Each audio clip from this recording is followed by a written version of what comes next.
আসসালামু আলাইকুম। হ্যালো বন্ধুরা, দেখেন আমার খামারের নতুন সদস্য, তিনি একটি বকনা বাচ্চা।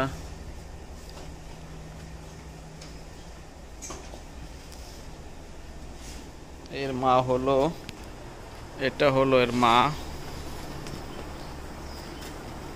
গরুটি এখনো দাঁত হয় নাই,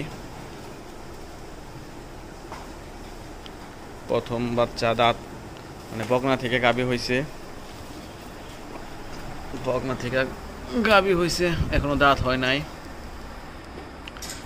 ওলান এবং দুধের ব্যানগুলো দেখতে পারতেছেন, দুধের শিরাগুলো।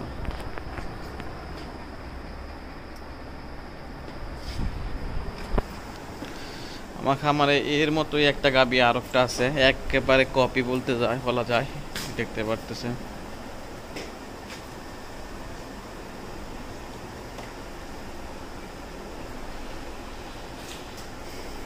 এটারও একটি বকনা বাচ্চা রয়েছে, এটাকে আবার 5 মাস হয় বীজ দেওয়া হয়েছে।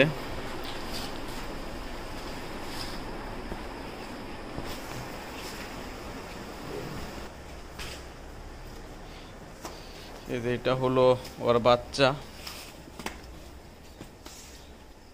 এর বয়স 6-7 মাস, মানে 7 মাস এর বয়স। এটা হলো 7 মাসের গাভীন একটি গরু, বকনা 7 মাসের গাভীন।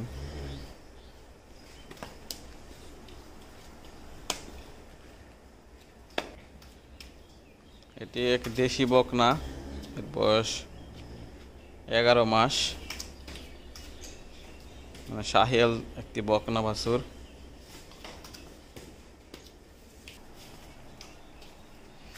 দেখতে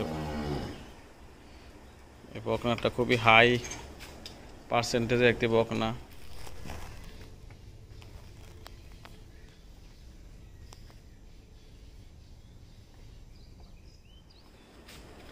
মাত্র 7 মাস, কিন্তু এর গঠন সাইজ মাশাআল্লাহ অনেক সুন্দর আসছে।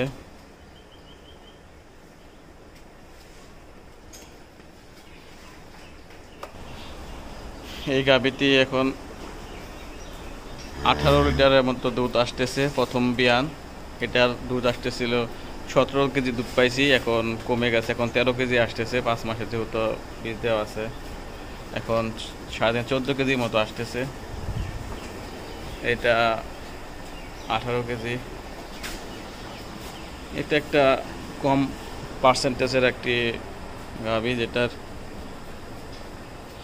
থেকে 10 কেজি দুধ পাইছি। এখনও এটা থেকে 9 কেজি মতো, 8-9 কেজি মতো দুধ পাচ্ছি রেগুলার।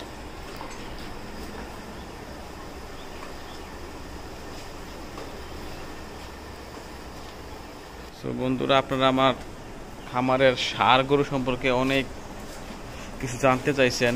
আমার খামার যে ষাঁড় গরু বড় করেছিলাম সেই সম্পর্কে জানতে আগ্রহী প্রকাশ করেছিলেন। সেটা সম্পর্কে আসলে বলতে গেলে অনেক বলতে হবে, কারণ নতুন নতুন খামার শুরু করে অনেক বড় একটা ধাক্কা খেয়েছিলাম ষাঁড় গরুগুলো পালন করে। বিশেষ করে গত কুরবানিতে অনেক বড় একটা ধাক্কা খাইছিলাম, যেটা একটি ভিডিওতে বলা লাগবে। যাই হোক বন্ধুরা, ভালো থাকবেন, আল্লাহ হাফেজ।